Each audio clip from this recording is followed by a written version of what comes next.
What's up, y'all? Now I have a lapel mic on today. Trying to figure out an easier way to kind of set up the whole in-home studio look, man. I'm trying to really simplify my whole process. But without further ado, that's a whole separate video within itself. Today we're talking about something very, very important, man. Today I officially have my dream camera. Today we talk about the camera that has replaced my Fuji X-T4. We're talking about the forgiving camera. So without further ado, I present to you Sony A7S III.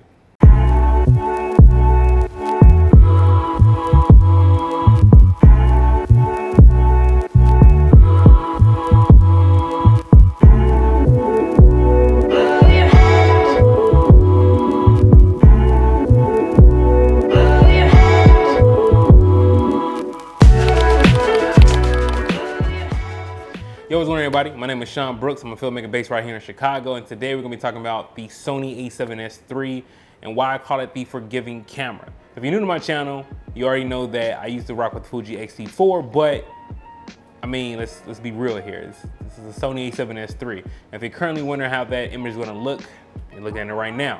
I decided to shoot this video on the Sony A7S III just to give you guys an idea what the image quality you can expect. But let's get into my first reason why I call the Sony A7S III the forgiving camera. Number one, this is pretty huge for me. I don't know about y'all, but anytime I'm on jobs, when I had the Fuji X-T4, I will forget to lock the white balance sometimes, or even forget to set it.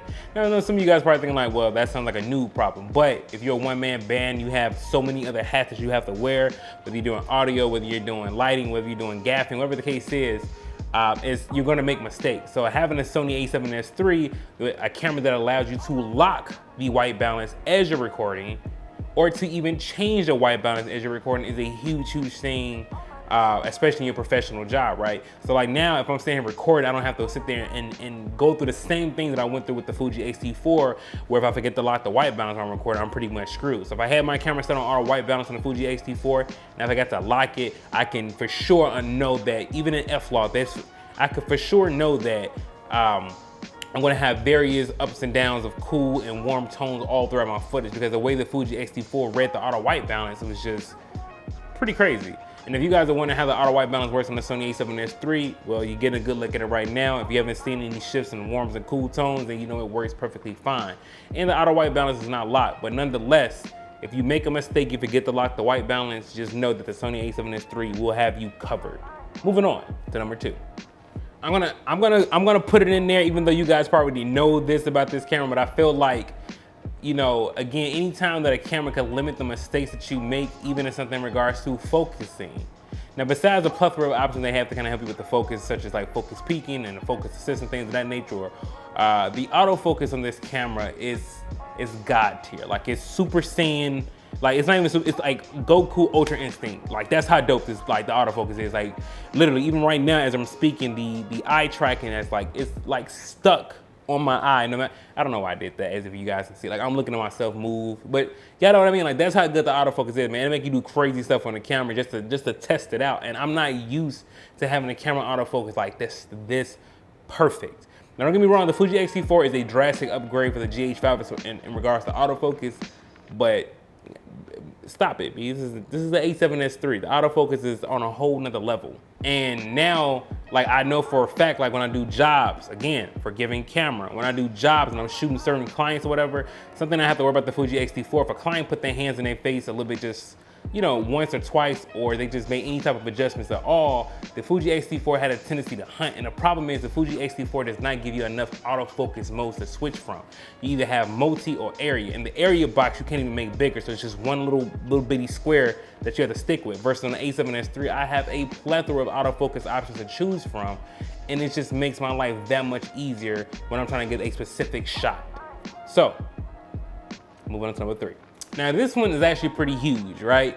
And I'm gonna kind of combine these 3 and 4 because I feel like this is just something specifically that I'm discussing from the Fuji X-T4, and a lot of other cameras may not have this issue. I'm not 100% sure, but it's just something that I noticed on the Fuji X-T4. So number 3 and 4 is gonna be stepless aperture and metering modes. Now, I know y'all probably thinking like, yo, Sean, that's not like, why does that make it a forgiving camera? Believe it or not, B, using the Fuji X-T4, especially with the metering modes, man, now I know I'm skipping number 4, but whatever, shut up. Watching the Fuji X-T4 like just go up and down in exposures was just ridiculous to watch, and that's because I couldn't focus on what the camera, how the camera was reading the light source, right? So if I can't focus on me like a spot meter, and I can't say, hey, like, hey, as long as the subject is lit, this is the only thing that you need to worry about. Versus on the Fuji X-T4, like if I move just a little bit, even if the main square was on the subject, even if I moved a little bit, you would notice the ISO change or the aperture change, or more like the ISO and the shutter speed change like instantly. Versus on the A7S III that has stepless aperture and metering modes, I can tell the camera what I need to be, like how I want my scene to be lit and how I want to read my exposure. And then also with the stepless aperture, being able to, with a stepless exposure change, being able to change to make a change like that, to make a change to your shutter speed or your ISO or your aperture without someone being able to notice it. Like it's just a gradual thing. You're like, oh, okay. You know what I mean? It's a gradual thing. The X-T4, not the case. If you moved, or that camera moved and it was stuck on something, or if you change the lighting, you would definitely notice the change in the exposure in that camera. Moving on to number 5. Now number 5, I feel like, you know, again, with it being a Sony camera, it's almost like a given, but nonetheless, it's a forgiving camera if you forget your lights, and that's with the low light performance. I messed that up. Let's try that again. Now moving on to number 5, even though you guys expect this coming from a Sony camera, and especially coming from an A7S lineup, you expect it to have great low light, but again, it makes it a forgiving camera if you forget lights, because the low light performance on this camera is like, fam, it's that good, B. Like I'm talking about, if you can't see anything, that's fine, the camera can see it for you. I call this colored night vision. So if you're somewhere and you like, man, I forgot my lights, I wonder how clean my image is gonna look, or I wonder how my subject is gonna look, and you can rest assured, be like, if you just have some type of light source, even if you light it from your phone, that's more than enough for the Sony A7S III. Now number 6, this is the last one. It's almost like a soft, like a, it's a, okay, I'm fine, you know what I mean? Number 6 is gonna be battery life. Now I know this can vary for people in their use cases, but for me, having a camera where I know if I bring 1 battery or 2, like I'm pretty good for like a whole day. Like if I had to be real with the way that I shoot, and I'm shooting in 4K 60, 24, most of the time if I had to be real, I don't really shoot 4K 60 or 120 that often, well, at least for my jobs as of yet. I've been doing like a lot of interview work and like a lot of radio show work, so I haven't had the need to shoot 4K 60. Like, what am I slowing down? So being able to just shoot 4K 24 just on 2 batteries a whole day of 422 all eye, yes, give me that. So now we've talked about the camera as far as like how it can help you with audio, how it can help you with exposure changes, how it can help you with just, measuring your exposure correctly, the auto white balance, the low light performance. We talked about battery life. Now this one here is a bonus, but you have to be careful the way you use it, right? So if you forget your gimbal, okay, again, forgiving camera. If you forget your gimbal, Catalyst Browse is there to kind of help you and assist you. Not in a way to make it where it's like the gimbal is not in void, but if you need to get some shots, some walking shots, straightforward, and you still gotta do the ninja walk. Don't think you don't have to do the ninja walk with Catalyst Browse, you still do. But if you forget it and this is something that you have to rely on, I can comfortably use the A7S III with Catalyst Browse and know that I'll be fine. To a certain extent though. But nonetheless, I still feel that's a feature that's dope to have, because again, if you're a one-man band or a one-woman band, to be able to have these tools at your disposal is like, to be able to have these tools when you need them at the ready is just something that you can't find in cameras. You know what I mean? Like, to be honest, the Sony A7S III has stepped up my production in the way that I shoot overall. And that's what I mean when you're gonna invest into a camera is gonna fundamentally change the way you do something. And for me, the Sony A7S III checks so many boxes and things I didn't even think of that I needed in a camera.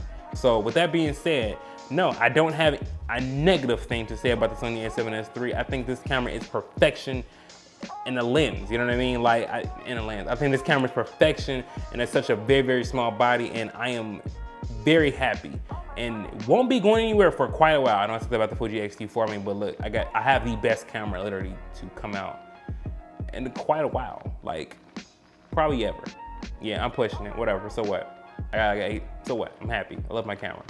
But if you enjoyed the video, man, if you actually learned something in comparison to the other videos that you've seen, if you've been watching Sony A7S III videos like I have been watching, trust me, I know you've seen some garbage. But if you didn't find this video garbage, you actually learned something, and actually probably even made you more excited about owning this camera, man, please go ahead and comment down below, like, subscribe, all that good shit. Y'all know how I roll. It's your boy Sean Brooks, man. I'm out. Deuces.